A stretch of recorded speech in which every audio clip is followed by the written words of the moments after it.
കഴിഞ്ഞ കുറേ ദിവസങ്ങളായിട്ട് നമ്മൾ CPM വേണ്ടി ദീർഘവാർത്താ സമ്മേളനങ്ങൾ നടത്തുന്നവരുടെ കൂട്ടത്തിൽ മുഖ്യമന്ത്രിയെ കാണുന്നവർ ഓഫ് കോഴ്സ് അവിടെ ഉണ്ട്, തെരഞ്ഞെടുപ്പ് ആയതുകൊണ്ട്. സാധാരണ നിലയ്ക്ക് ഈ തെരഞ്ഞെടുപ്പ് പ്രഖ്യാപനത്തിന് തൊട്ട് മുൻപുണ്ടായിരുന്നത് CPIM സംസ്ഥാന സെക്രട്ടറി ആയിരുന്നു. ഇപ്പോൾ അദ്ദേഹത്തെ വാർത്താ സമ്മേളനങ്ങളുടെ രൂപത്തിൽ എവിടെയും കാണാനില്ല. രണ്ടാം നിര നേതാക്കളായിരുന്നു PK ബിജു. കഴിഞ്ഞ 2 ദിവസങ്ങളിലാണെങ്കിൽ M സ്വരാജിനെയാണ് നാം കണ്ടത്. M സ്വരാജിൻ്റെ വാർത്താ സമ്മേളനങ്ങൾ വളരെ സ്ഫുടമായ വാർത്താ സമ്മേളനങ്ങൾ, വളരെ കൃത്യതയുള്ള വാർത്താ സമ്മേളനം എന്ന നിലയ്ക്ക് ഇടതുപക്ഷ ക്യാമ്പിൽ നിന്ന് വലിയ സ്വീകാര്യതയും വലിയ ആവേശവും അവിടെ ഉണ്ടാക്കുകയും ചെയ്തു. സ്വരാജിനെ പോലുള്ള ആൾക്കാരാണ് പാർട്ടിക്ക് വേണ്ടിയും മുന്നണിക്കും വേണ്ടിയും കമ്മ്യൂണിക്കേറ്റ് ചെയ്യാൻ വരേണ്ടത് എന്ന അഭിപ്രായം ഇടത് ക്യാമ്പിൽ നിന്ന് അല്ലെങ്കിൽ ഇടത് അണികളിൽ നിന്ന് ഉയർന്നു വരുന്നത് കാണുന്നുണ്ട്. സത്യത്തിൽ സ്വരാജിന് ഇടതുപക്ഷത്തിൻ്റെ ക്യാമ്പയിനെ ഒന്ന് റീഡൂ ചെയ്യാൻ, റീസെറ്റ് ചെയ്യാൻ ഒന്ന് കഴിഞ്ഞിട്ടുണ്ടോ? അത് ജനറൽ പബ്ലിക്കിനിടയിൽ വലിയ തോതിൽ ആവേശമുണ്ടാക്കുകയും ഒരു ചേഞ്ച് ഉണ്ടാക്കുകയും ഒക്കെ ചെയ്തിട്ടുണ്ടോ എന്നതാണ് നമ്മൾ സംസാരിക്കുന്നത്. സാജുവിന് എന്താണ് തോന്നുന്നത്? സ്വരാജിന് മൊത്തത്തിൽ ഇപ്പോൾ നമ്മൾ നേരത്തെ പറയുമല്ലോ, അതായത് MV ഗോവിന്ദ മാഷിനെ കണ്ടിട്ട് കുറേ ദിവസങ്ങളായെന്ന് വെച്ചാൽ അദ്ദേഹം സാധാരണ CPIM എന്ന് എഴുതിയതിൻ്റെ മുന്നിലിരുന്ന് വാർത്താ സമ്മേളനം നടത്തുന്ന പരിപാടി കണ്ടിട്ട് കുറേ ദിവസങ്ങളായി. അദ്ദേഹത്തോട് ഈ വാർത്താ സമ്മേളന ശൈലി തിരിച്ചടിക്കുമെന്ന് ഞാൻ പറഞ്ഞു. അതിൻ്റെ ദേഷ്യവും അദ്ദേഹത്തിനോടുണ്ടോ എന്ന് പറഞ്ഞത് TK ഗോവിന്ദനാണ്, ഏത് കണ്ണൂരിലെ ഇപ്പോഴത്തെ വിമത സ്ഥാനാർത്ഥി. സോ MV ഗോവിന്ദനെ ഒന്ന് വിഡ്രോ ചെയ്യാൻ പകരം പുതിയ ആൾക്കാരെ ഇറക്കാൻ എടുത്തിട്ടുള്ള ഈ തീരുമാനം ഗുണം ചെയ്യുന്നുണ്ടെന്ന് തോന്നുന്നുണ്ട്, ഇമ്പാക്ട്ഫുൾ ആണെന്ന്. നിഷാദ, ഞാൻ ഒരു കാര്യം തിരിച്ചു വയ്ക്കട്ടെ.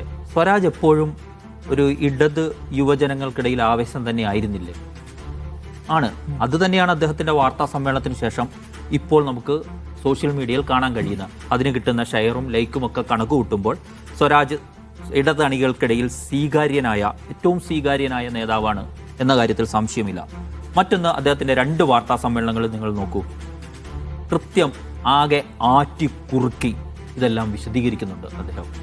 പ്രത്യേകിച്ച് MV ഗോവിന്ദൻ്റെ വൈരുദ്ധ്യാധിഷ്ഠിത സിദ്ധാന്താവതരണങ്ങൾ ഒന്നുമില്ലാതെ ചോദിക്കുന്ന ചോദ്യങ്ങൾക്ക് അല്ലെങ്കിൽ പറയാൻ ഉദ്ദേശിച്ച കാര്യം അടുക്കി പറക്കി വെച്ച് വളരെ വ്യക്തതയോടുകൂടി എന്താണ് ആ വിഷയത്തിലെ CPIM നിലപാട് എന്ന കാര്യം വളരെ കൃത്യമായി ഈ 2 വാർത്താ സമ്മേളനത്തിലും വിവരിച്ചിട്ടുണ്ട്. സാധാരണഗതിയിലുള്ള പുച്ഛവും ധാർഷ്ട്യവുമൊന്നും അദ്ദേഹം കാണിച്ചിട്ടില്ല ഈ വാർത്താ സമ്മേളനത്തിൽ. മറ്റൊന്ന്, നമ്മൾ നിലമ്പൂരിന് മുന്ന് അല്ലെങ്കിൽ നിലമ്പൂരിന് ശേഷമൊക്കെ ഒരു ഇമേജ് ഇടിഞ്ഞു നിൽക്കുന്ന സ്വരാജ് ഉണ്ടായിരുന്നു. കാരണം സ്വരാജ് ഒരു CPIM ബുദ്ധിജീവി എന്ന നിലയിൽ അവതരിപ്പിച്ചപ്പോൾ അദ്ദേഹത്തിൻ്റെ പ്രസംഗങ്ങളിലെയും എഴുത്തുകളിലെയും പിശകുകൾ ചൂണ്ടിക്കാണിച്ചുകൊണ്ട് അയാളെ വ്യക്തിപരമായി ടാർഗറ്റ് ചെയ്തുള്ള അറ്റാക്കുകൾ നമ്മൾ UDF പാളയത്തിൽ നിന്നും കണ്ട് അതിലൊക്കെ ചിലതിൽ വീണുപോവുകയും ചെയ്തു. അതിനെയും സ്വരാജ് ഈ 2 വാർത്താ സമ്മേളനത്തിലൂടെ മറികടന്നു എന്നുള്ളത് വസ്തുതയാണ്. പക്ഷേ ഇതിനപ്പുറത്തേക്ക് തിരിച്ചു വരുന്ന എല്ലാ തിരിച്ചടികളെയും പ്രതിരോധിക്കാൻ സ്വരാജിന് ഇനിയുള്ള ദിവസങ്ങളിൽ കഴിയുമോ എന്നത് വളരെ പ്രധാനപ്പെട്ട ചോദ്യമാണ്. ഏതായാലും പ്രതിപക്ഷ നേതാവിനോട് വളരെ ഷാർപ്പായ ചില ചോദ്യങ്ങൾ സ്വരാജ് ഈ 2 വാർത്താ സമ്മേളനങ്ങളിലും മുന്നോട്ട് വെച്ചിട്ടുണ്ട്. അതിൽ ഒന്ന്, മുണ്ടക്കൈ അടക്കമുള്ള കാര്യങ്ങളിൽ പിരിച്ച പണത്തെക്കുറിച്ചുള്ള ചോദ്യങ്ങളടക്കം ഉന്നയിച്ചുകൊണ്ടാണ് എന്ന കാര്യത്തിൽ സംശയമില്ല. അത് നേരിട്ട് കേൾക്കുന്ന പ്രേക്ഷകന് നേരിട്ട് കമ്മ്യൂണിക്കേറ്റ് ചെയ്യുന്നതായിരുന്നു എന്നതും വസ്തുതയാണ്. ഈ വളച്ചൊടിച്ച് എവിടെയും തൊടാതെ അവിടുന്ന് നീണ്ടു പോകുന്ന MV ഗോവിന്ദൻ്റെ വാർത്താ സമ്മേളനങ്ങൾ പോലെ ആയിരുന്നില്ല എന്നുള്ളതാണ് വസ്തുത.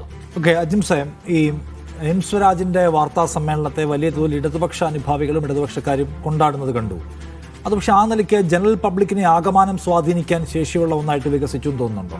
നമ്മൾ സോഷ്യൽ മീഡിയയിൽ കാണുമ്പോൾ അദ്ദേഹത്തിൻ്റെ വാർത്താ സമ്മേളനം ലക്ഷങ്ങളാണ് കണ്ടിട്ടുള്ളത്. ഈ ലക്ഷങ്ങൾ എന്ന് പറയുന്നത് CPM അണികളാണ്. കാരണം അവരെ സംബന്ധിച്ച് അവർ കഴിഞ്ഞ കുറേ നാളുകളായിട്ട് അനുഭവിക്കുന്ന CPM അണികൾ അനുഭവിക്കുന്ന ഒരു പ്രശ്നമുണ്ട്, ഒരു വിഷമം. അത് MV ഗോവിന്ദ മാസ്റ്റർ മാധ്യമങ്ങളെ കാണുമ്പോൾ ഓരോ CPM അണിയും ആ ഒരു പെയിൻ ഉള്ളിൽ പേറുന്നുണ്ട്. കാരണം ഇത് കണ്ടുകൊണ്ടിരിക്കുന്ന അണികൾക്ക് ഇത് നന്നായിട്ട് മാധ്യമങ്ങളോട് ഈ വിഷയം വിശദീകരിക്കാൻ പറ്റും എന്ന് അവർക്ക് തന്നെ അറിയാം. അതാണ് അവർ നേരിടുന്നൊരു പ്രതിസന്ധി. അതായത് ഒട്ടും കമ്മ്യൂണിക്കേറ്റീവ് അല്ലാത്ത ഒരു പാർട്ടി സെക്രട്ടറി, അദ്ദേഹത്തെ കുറ്റം പറയാൻ പറ്റില്ല, അദ്ദേഹം വളരെ സീനിയറായ നേതാവാണ്, അദ്ദേഹത്തെ തള്ളി പറയാൻ പറ്റില്ല. അപ്പോൾ ഈ ഒരു വിഷമം ആളുകൾ യഥാർത്ഥത്തിൽ മറികടന്ന് സ്വരാജ് രംഗപ്രവേശനം ചെയ്തതോടുകൂടിയാണ്. സ്വരാജിൻ്റെ ഏറ്റവും പ്രധാനപ്പെട്ട ഗുണം അദ്ദേഹത്തിൻ്റെ ക്ലാരിറ്റിയാണ്. ഒരു വിഷയത്തിൽ ക്ലാരിറ്റി ഉള്ള ഒരാളാണ്. ഒരു പക്ഷേ CPM നിന്നുള്ളതിൽ ഉള്ള നേതാക്കളിൽ ഏറ്റവും ക്ലാരിറ്റിയുള്ള ഒരു പൊളിറ്റിക്കൽ ഇഷ്യൂ അവതരിപ്പിക്കാൻ കഴിയുന്ന ഒരാളാണ് അദ്ദേഹം. ആ ക്ലാരിറ്റി അദ്ദേഹത്തിന് കിട്ടുന്നത് എങ്ങനെയാണെന്ന് ചോദിച്ചാൽ, ഇപ്പോൾ നമുക്കറിയാം, കേരളത്തിലെ CPM ആവട്ടെ ഇന്ത്യയിലെ CPM ഒരു സോവിയറ്റ് ഏറയിലെ കമ്മ്യൂണിസ്റ്റ് തിയറികൾ പഠിച്ചിട്ട് കാര്യങ്ങൾ അനലൈസ് ചെയ്യുന്ന ആൾക്കാരാണ്. സ്വരാജ് അങ്ങനെയല്ല. സ്വരാജ് നിയോ ലെഫ്റ്റ്, നിയോ കമ്മ്യൂണിസ്റ്റ് തിയറികളെ പഠിക്കുകയും ലോകത്തെമ്പാടുമുള്ള പുതിയ കമ്മ്യൂണിസ്റ്റ് മൂവ്മെൻറ്റുകൾ അതിനെ അവർ കമ്മ്യൂണിസ്റ്റ് എന്ന് പോലും പറയാൻ പറ്റില്ല, ചിലപ്പോൾ ലെഫ്റ്റ് മൂവ്മെൻറ്റുകൾ പഠിക്കുകയും അങ്ങനെ ലോകത്തുണ്ടാകുന്ന രാഷ്ട്രീയ പ്രശ്നങ്ങൾ അനലൈസ് ചെയ്യുന്ന ഒരു രീതി സ്വരാജിനുണ്ട്. അതാണ് സ്വരാജിൻ്റെ ഏറ്റവും വലിയ USP എന്ന് പറയുന്നത്. അതാണ് നമ്മൾ ഈ ക്ലാരിറ്റി എന്ന് നമ്മൾ പറയുന്നത്. ആ കാര്യത്തിൽ അദ്ദേഹത്തിന് ക്ലാരിറ്റി ഉണ്ട്. സൈദ്ധാന്തിക പിടിവാശികളില്ല, ഈ പഴയ തിയറികൾ പൊക്കിക്കൊണ്ടുവരുന്നില്ല, പുതിയ കാര്യങ്ങളെ കണ്ടംപററി ഇഷ്യൂസിനെ അങ്ങനെ തന്നെ കാണുകയും അങ്ങനെ തന്നെ അവതരിപ്പിക്കുകയും ക്ലാരിറ്റിയോടെ അവതരിപ്പിക്കാൻ കഴിയുകയും ചെയ്യുന്നു എന്നുള്ളതാണ് സ്വരാജിൻ്റെ ഗുണം. പക്ഷേ ഈ ഒരു പിന്തുണ സൈബർ ഇടത്ത് നമ്മൾ കാണുന്നു. സൈബർ ഇടത്ത് എന്ന് പറഞ്ഞാൽ ആളുകൾ കാണുന്നുണ്ട്, അത് ഇടതണികൾ മാത്രമല്ല, ആളുകൾ കാണുന്നുണ്ട്, അദ്ദേഹത്തെ കേൾക്കുന്നുണ്ട്. അത് പക്ഷേ പാർട്ടിയുടെ ഏതെങ്കിലും ചുമതലയിലേക്ക് ഇപ്പോൾ ആളുകൾ പലരും പറയുന്നത് അദ്ദേഹത്തെ സെക്രട്ടറി ആക്കണം എന്നാണ് ഏറ്റവും ഉയർന്നു കേൾക്കുന്ന കമൻറ്റ്. അങ്ങനെ സെക്രട്ടറി ആവാൻ പറ്റിയൊരു മെറ്റീരിയലാണോ സ്വരാജ് എന്ന് ചോദിച്ചാൽ എനിക്കതിൽ സംശയമുണ്ട്. അതിന് കാരണം സമീപകാലത്ത് പാർട്ടി സെക്രട്ടറിമാരിൽ ഏറ്റവും കൂടുതൽ ആളുകൾ ഇഷ്ടപ്പെടുന്ന, ആളുകൾ ഏറ്റവും പിന്തുണച്ച ആളായിരുന്നു കോടിയേരി ബാലകൃഷ്ണൻ. കോടിയേരി ബാലകൃഷ്ണൻ്റെ മരണത്തിന് ശേഷമാണ് ഒരു പാർട്ടി സെക്രട്ടറി എങ്ങനെയായിരിക്കണം, അതായത് കോടിയേരിക്ക് അത്രയും മഹത്വം ഉണ്ടായിരുന്നത് CPM അണികൾ പോലും തിരിച്ചറിയുന്നത് അദ്ദേഹം മരിച്ചതിന് ശേഷമാണെന്നുള്ളതാണ് മാറ്റം. അങ്ങനെ കോടിയേരിക്ക് പകരം വരാവുന്ന ഒരാളാണോ സ്വരാജ് എന്ന് ചോദിച്ചാൽ തീർച്ചയായിട്ടും അല്ല എന്ന് പറയേണ്ടി വരും. കാരണം സ്വരാജിൻ്റെ ഒരു പ്രശ്നം നമ്മളത് നിലമ്പൂർ തന്നെ കണ്ടതാണ്. നിലമ്പൂർ CPMന് കിട്ടാവുന്ന ഏറ്റവും മികച്ച സ്ഥാനാർത്ഥിയായിരുന്നു സ്വരാജ്, മുന്നോട്ട് വയ്ക്കാവുന്ന ഏറ്റവും മികച്ച സ്ഥാനാർത്ഥി. പക്ഷേ അതിൻ്റെ ഒരു ഗുണം LDFന് അവിടെ ഉണ്ടായിട്ടില്ല. അതിൻ്റെ ഒരു കാരണം സ്വരാജ് വ്യക്തിപരമായി കോടിയേരി അല്ല എന്നുള്ളതാണ്. കോടിയേരി ഒരു ബുദ്ധിജീവിയൊന്നുമല്ല, പക്ഷെ കോടിയേരിക്ക് ആളുകളുമായിട്ട് ഇടപഴകാൻ, ആളുകളുടെ സെൻറ്റിമെൻറ്റ്സ് മനസ്സിലാക്കാൻ, ആളുകളെ അവരുടെ നിലവാരത്തിനനുസരിച്ച് അവരിലേക്ക് ഇറങ്ങി ചെന്നുകൊണ്ട് സംസാരിക്കാൻ കഴിയുമായിരുന്നു. സ്വരാജിന് ആ ഒരു ലെവലിലേക്ക് ഇറങ്ങി വരാൻ പറ്റുമോ എന്നുള്ളത് സംശയമാണ്. മിങ്കിൾ ചെയ്യാൻ പറ്റുന്നില്ല. അതാണ് തൃപ്പൂണിത്തറയിൽ അദ്ദേഹത്തിൻ്റെ തോൽവിയുടെ ഒരു പ്രധാന കാരണം അത് തന്നെയാണ്.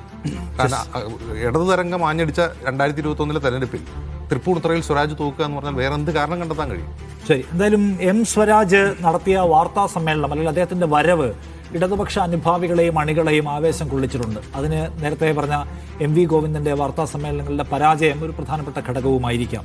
അപ്പോൾ ഈ അദ്ദേഹം നെക്സ്റ്റ് പാർട്ടി സെക്രട്ടറി ലോഡിംഗ് എന്നൊക്കെ ആൾക്കാർ കമന്റ് ചെയ്യുന്നുണ്ട്. അപ്പോൾ അതിൽ പക്ഷേ വേറെ കുറേ പാരാമീറ്റേഴ്സ് കൂടി മറികടക്കേണ്ടതുണ്ട് എന്ന് തോന്നുന്നു. ഏതായാലും സ്വരാജിന്റെ വാർത്താ സമ്മേളനം ആ നിലയ്ക്ക് LDFനും CPMനും ഗുണമായിട്ടുണ്ട് എന്ന കാര്യത്തിൽ തർക്കമില്ല.